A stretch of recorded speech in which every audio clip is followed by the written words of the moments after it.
और 5-10 और होंगे। इससे हुआ क्या कि आज हिंदुस्तान में 22 ऐसे लोग हैं, 22, सिर्फ 22, जिनके पास उतना ही धन है जितना हिंदुस्तान के 70 करोड़ लोगों के पास। मतलब देखिए, 22 लोग, पहली लाइन में 22 लोग बैठे हैं। आप सोचिए, इतने लोगों के पास उतना ही धन है जितना हिंदुस्तान के 50% आबादी के हाथ में है। और 24 घंटा नरेंद्र मोदी जी कभी धर्म की बात करेंगे, कभी गरीबों की बात करेंगे, कभी हिंदू मुस्लिम कहेंगे, एक जात को दूसरी जात से लड़ाएंगे, और लक्ष्य एक ही है कि आपका जो धन है, आपको पता भी नहीं लगता, जो आप जीएसटी में देते हो। आप शर्ट खरीदते हो, टैक्स लग जाता है। पेट्रोल खरीदते हो, टैक्स लग जाता है। जूते खरीदते हो, टूथपेस्ट खरीदते हो, जो भी आप खरीदते हो उसमें टैक्स लग जाता है।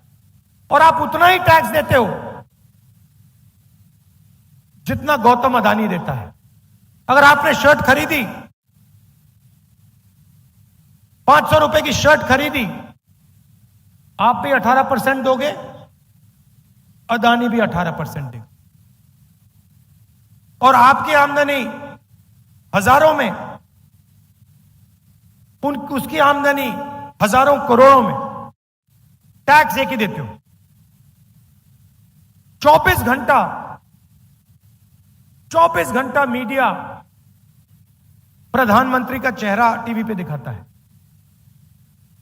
मैं कन्याकुमारी से कश्मीर चला, 4000 किलोमीटर चला, और रास्ते में हजारों लोगों से मेरी बातचीत हुई, किसानों से, युवाओं से, सबसे मिला मैं पूछता था सबसे जरूरी मुद्दा कौन सा है। सब लोग जवाब देते थे, बेरोजगारी, महंगाई, किसान को सही दाम नहीं मिलते, गरीबों की इस देश में कोई भागीदारी नहीं, ये मुद्दे थे। और आप 24 घंटा टीवी देखो, ना आपको बेरोजगारी के बारे में बताएंगे, ना आपको महंगाई के बारे में बताएंगे, आपको कोई किसान नहीं दिखेगा, कोई मजदूर नहीं दिखेगा। आपको बॉलीवुड के स्टार दिख जाएंगे आगे पीछे नाचते हुए, आपको क्रिकेटर दिख जाएंगे,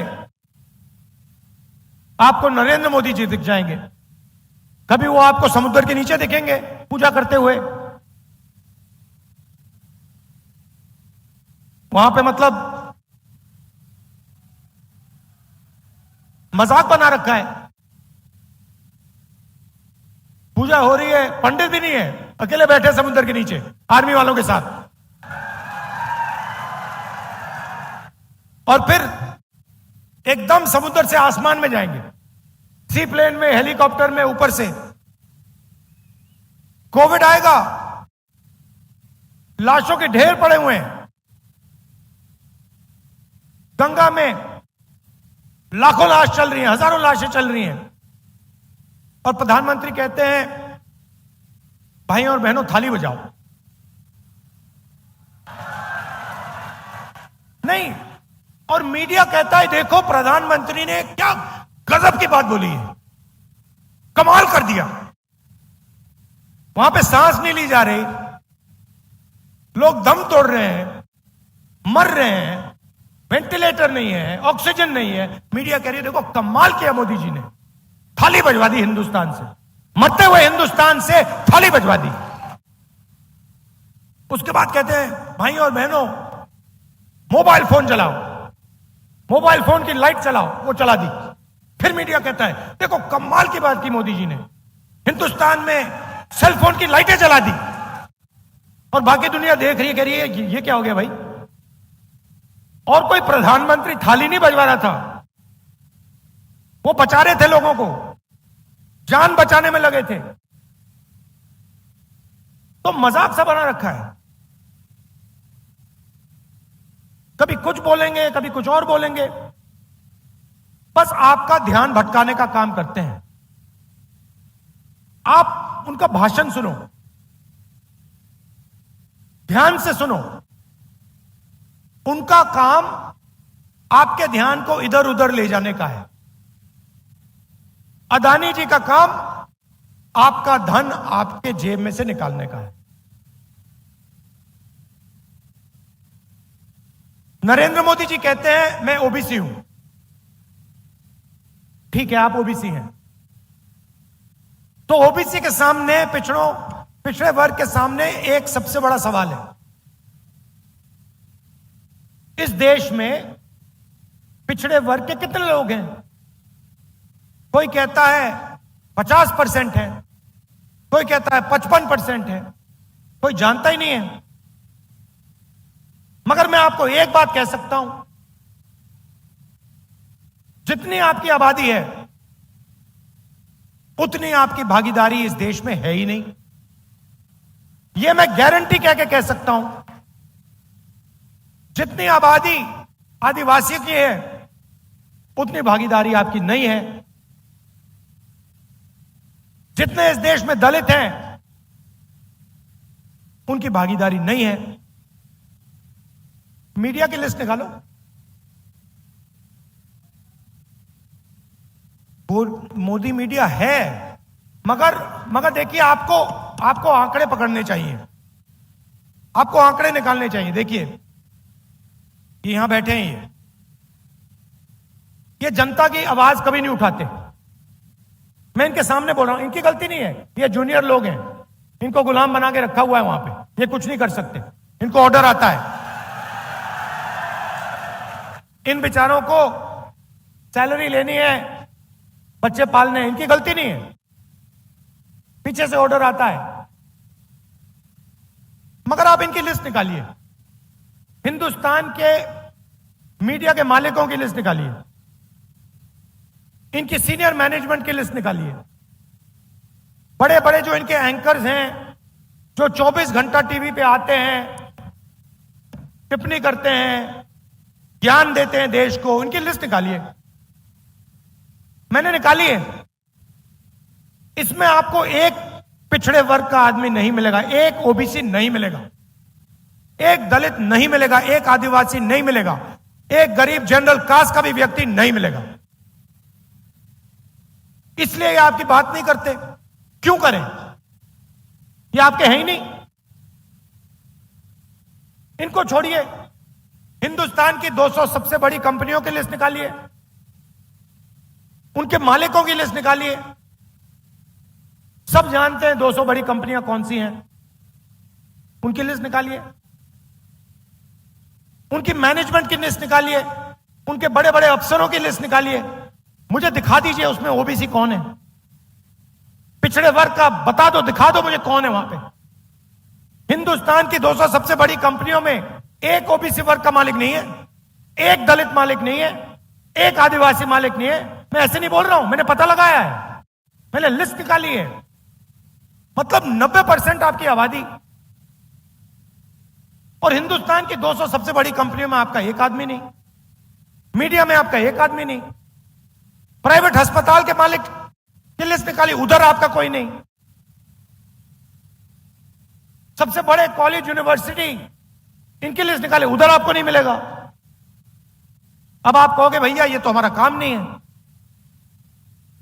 तो फिर ठीक है, हिंदुस्तान की सरकार को 90 अफसर चलाते हैं, बजट बढ़ता है, महाराष्ट्र को पैसा आता है, तमिलनाडु को पैसा जाता है, सड़कों में लगाया जाता है, डिफेंस में जाता है। बजट को 90 लोग बांटते हैं, 90 आईएएस अफसर हैं, लाखों करोड़ रुपए वो बांटते हैं, डिसाइड करते हैं कहां जाएगा, आपके बच्चों की शिक्षा में कितना जाएगा। 90 नाम में से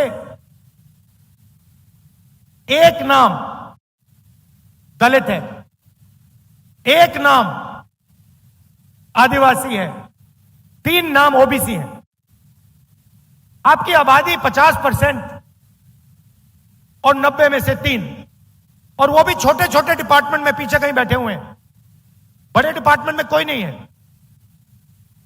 और अगर हिंदुस्तान की सरकार 100 रुपए खर्च करती है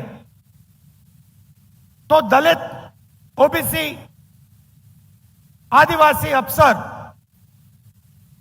6 रुपए 10 पैसे का निर्णय लेते हैं। आपकी आबादी कहां 90%, भागीदारी 100 रुपए में से 6 रुपए 10 पैसे। और फिर प्रधानमंत्री कहते हैं मैं ओबीसी हूं। कैसे ओबीसी हो आप? पिछड़ों का आपने क्या किया? ओबीसी के लिए क्या किया आपने? यह बता दो मुझे। कौन सी योजना आप लाए हिंदुस्तान के किसानों के लिए? वो ओबीसी हैं। गरीबों के लिए कौन सी योजना लाए? जो छोटा व्यापार चलाते हैं उनके लिए कौन सी योजना लाए? मुझे बता दो। एक योजना नहीं लाए आप। आदिवासी अफसर 100 रुपए में से 10 पैसे का निर्णय लेता है। दलित 100 रुपए में से 1 रुपए का निर्णय लेता है। पिछड़े वर्ग ओबीसी 100 रुपए में से 5 रुपए का निर्णय लेते हैं। अब आप कहोगे राहुल गांधी ने बात तो बता दी, मगर सॉल्यूशन क्या है? इसको ठीक कैसे किया जाए मैं बताता हूं। जाति जनगणना,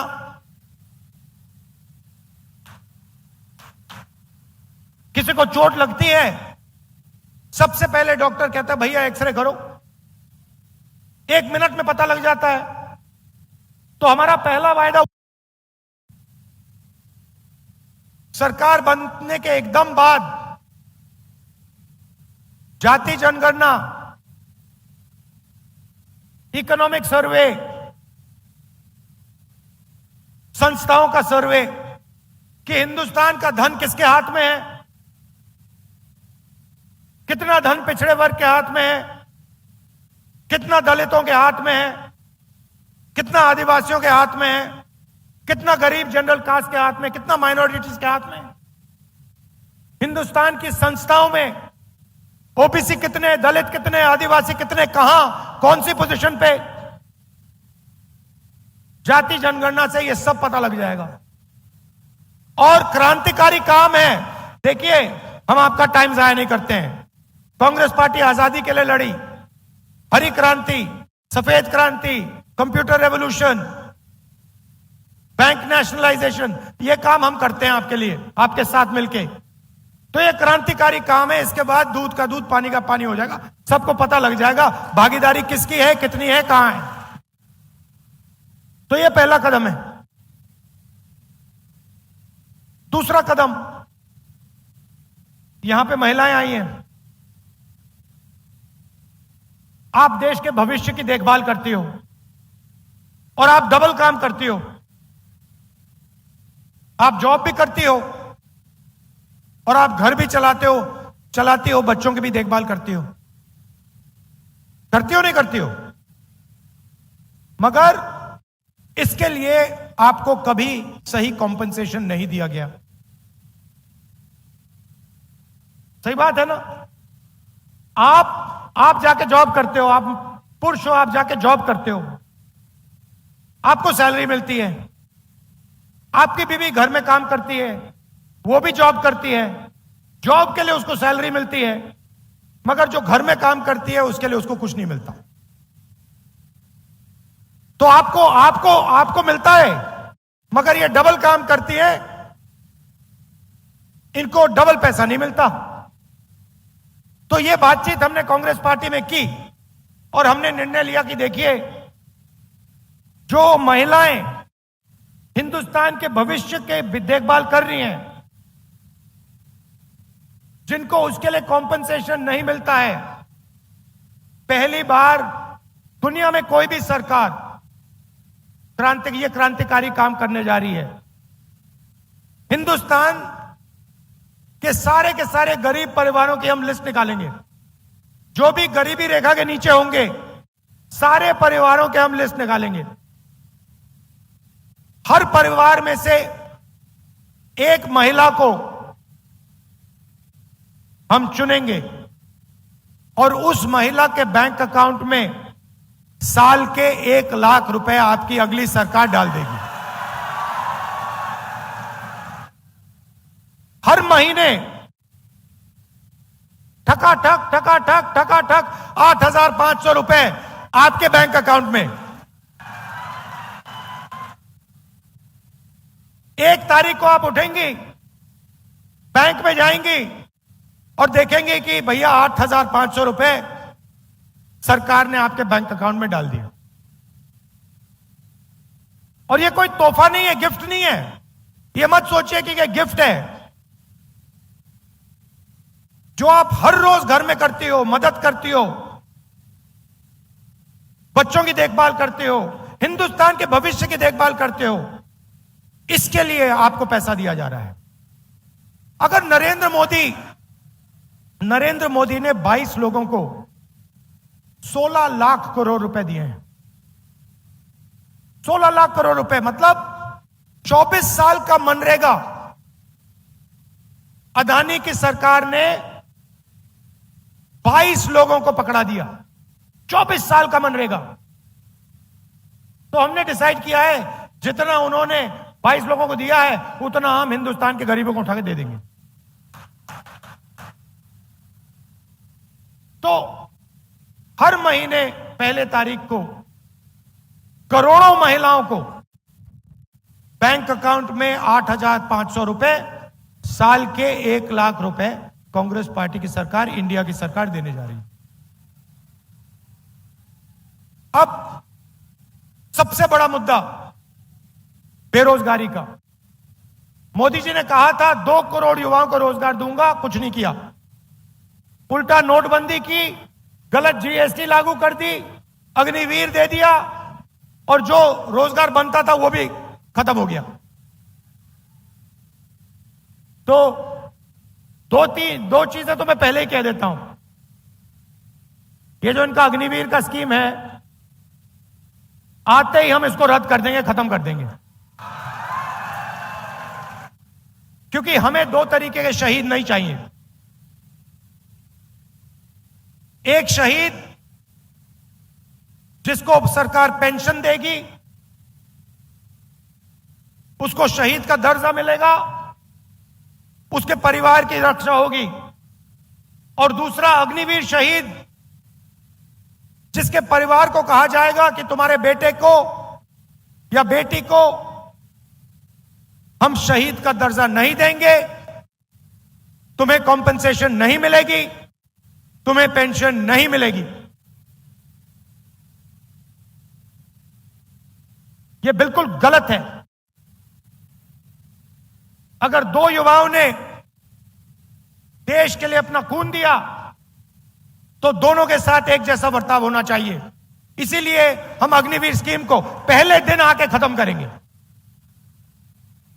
और भाइयों और बहनों, एक बात समझिए, यह स्कीम आर्मी नहीं चाहती। यह स्कीम आर्मी ने नहीं मांगा।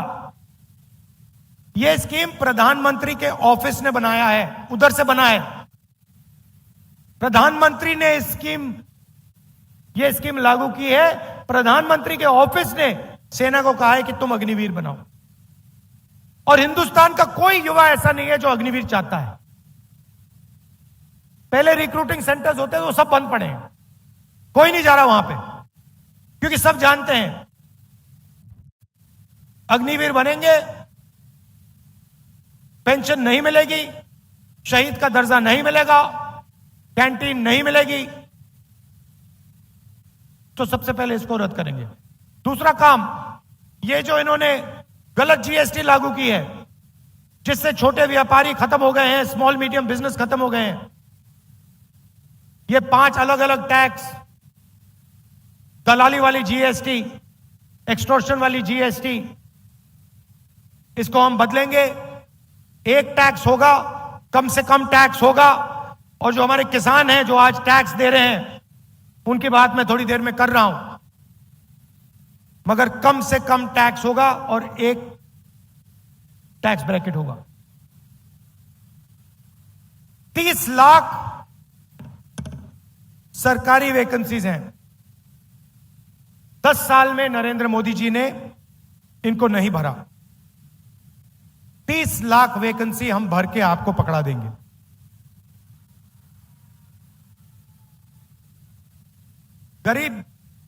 गरीब घर के बेटे बेटियां बेरोजगार हैं। अमीर घर के बेटे जब जॉब मार्केट में जाते हैं वो अप्रेंटिसशिप करते हैं। अप्रेंटिसशिप अंग्रेजी शब्द है, मगर इसका मतलब कि उनका 6 महीने का, 1 साल की जॉब लगती है, उनकी ट्रेनिंग होती है। प्राइवेट कंपनी में, पब्लिक सेक्टर में, सरकारी ऑफिस में उनको जॉब लगती है, उनकी ट्रेनिंग होती है, और फिर अगर वो अच्छा काम करते हैं उनकी जॉब परमानेंट हो जाती है। मगर यह अधिकार और यह मौका हिंदुस्तान के गरीब युवाओं को नहीं मिलता है। हम आपके लिए मनरेगा लाए थे, रोजगार का योजना, रोजगार का अधिकार। अब हम आपके लिए, हिंदुस्तान के युवाओं के लिए अप्रेंटिसशिप का अधिकार ला रहे हैं। इससे क्या होगा? जिसके पास डिप्लोमा है, कॉलेज डिग्री है, यूनिवर्सिटी से पढ़ा है, उन सबको यह अधिकार मिलेगा। प्राइवेट कंपनियों में, पब्लिक सेक्टर यूनिट्स में, सरकारी ऑफिसेज में, इन सबको 1 साल की अप्रेंटिसशिप मिलेगी। 1 साल का उनको 1 लाख रुपया मिलेगा और उनकी ट्रेनिंग होगी। गरीब से गरीब युवा हिंदुस्तान में अप्रेंटिसशिप कर पाएगा, ट्रेनिंग ले पाएगा। 1 साल में 1 लाख रुपए उसके जेब में आएंगे, बैंक अकाउंट में आएंगे, और फिर उसके बाद अगर वो अच्छी तरह काम करेगा तो उसकी नौकरी परमानेंट हो जाएगी। किसी भी सरकार ने, दुनिया में किसी भी सरकार ने ऐसा क्रांतिकारी कदम नहीं उठाया है। ये हम करने जा रहे हैं। यात्रा में यहां से निकला, बहुत सारे युवाओं ने कहा हम पढ़ाई करते हैं, एग्जाम से 1 दिन पहले पेपर लीक हो जाता है, बेईमान लोग फायदा उठा जाते हैं, हम देखते रह जाते हैं। तो हम एक नया कानून लाएंगे, पेपर लीक के खिलाफ कानून, सख्त कार्रवाई होगी, और जो भी पेपर लीक करवाएंगे उनको हम जेल में डाल देंगे। और आजकल जो फैशन बनाया है मोदी जी ने कि प्राइवेट संस्थाएं, प्राइवेट कंपनीज एग्जाम दिलवा रही हैं, इसको हम बंद करेंगे। कोई प्राइवेट कंपनी एग्जाम नहीं दिलवाएगी, सरकार एग्जाम दिलवाएगी, सरकार एग्जाम मार्किंग करेगी, टेस्टिंग करेगी। मैंने किसानों की बात की। पूरे देश में किसान उदास है, डरा हुआ है, और किसान, किसी भी किसान से बात करो 2 चीजें कहता है। एक सवाल कि राहुल जी, अरबपतियों का कर्जा माफ हो जाता है, उनके पास पैसे की कोई कमी नहीं है, मगर हमारा कभी कर्जा माफ नहीं होता, क्यों नहीं? और दूसरा, प्राइवेट कंपनियों को उनके प्रोडक्ट के लिए सही दाम मिलता है, मगर हिंदुस्तान के किसान को सही दाम कभी नहीं मिलता, क्यों?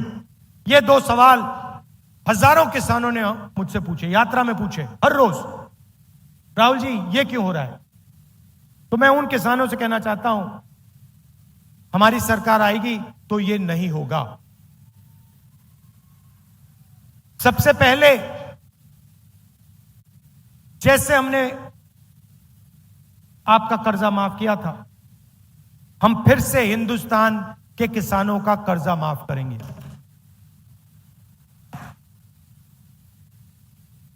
और जो उनकी सबसे बड़ी डिमांड है,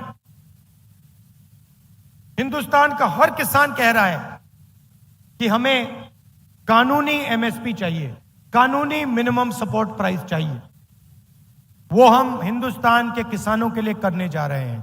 पहली बार हिंदुस्तान में कानूनी मिनिमम सपोर्ट प्राइस हमारी सरकार हिंदुस्तान के किसानों को देने जा रही है। ये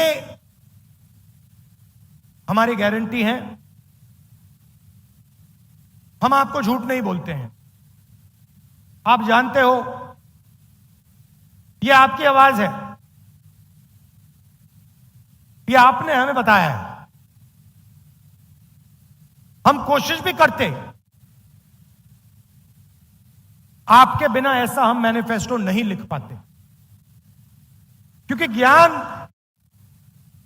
जानकारी आप में है, हिंदुस्तान के करोड़ों लोगों में है। तो हम आपकी सरकार चलाएंगे, हम अदानी की सरकार नहीं चलाएंगे। हम किसानों की, मजदूरों की, छोटे व्यापारियों की सरकार चलाएंगे। हमारी कोशिश हिंदुस्तान के युवाओं को रोजगार देने की होगी,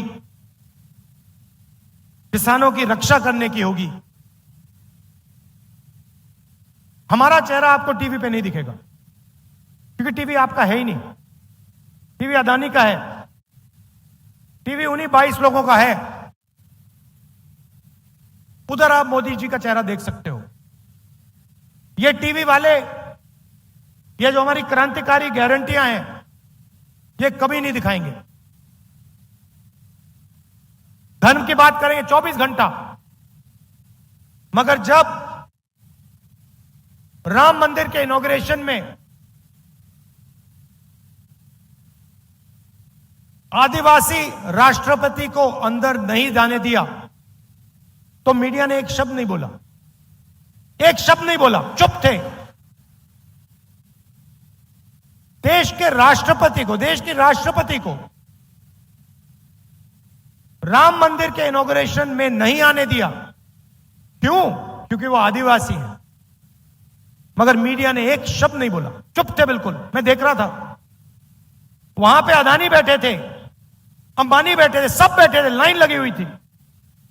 बॉलीवुड के सारे स्टार बैठे थे, क्रिकेटर बैठे थे, मगर वहां एक पिछड़ा नहीं था, एक दलित नहीं था, एक आदिवासी नहीं था। यह सच्चाई है।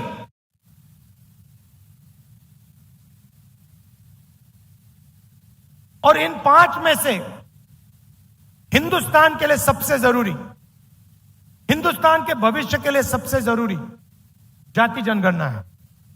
क्योंकि इससे जो आपके साथ धोखा हो रहा है, जो आपको झूठ बोला जा रहा है, वो सबके सामने आ जाएगा। प्रधानमंत्री कहते हैं कि ओबीसी की सरकार है, गरीबों की सरकार है। नहीं, गरीबों में नहीं है, ओबीसी की नहीं है, दलितों की नहीं है, आदिवासियों की नहीं है, गरीब जनरल कास्ट की नहीं है, 22-25 लोगों की है। हमारी सरकार ये 5 काम आपके लिए करके, गारंटी करके, मैं यहां कह रहा हूं, ये हम आपके लिए करके दिखा देंगे। आप सब आए, इसके लिए आप सबको दिल से धन्यवाद। नमस्कार, जय हिंद।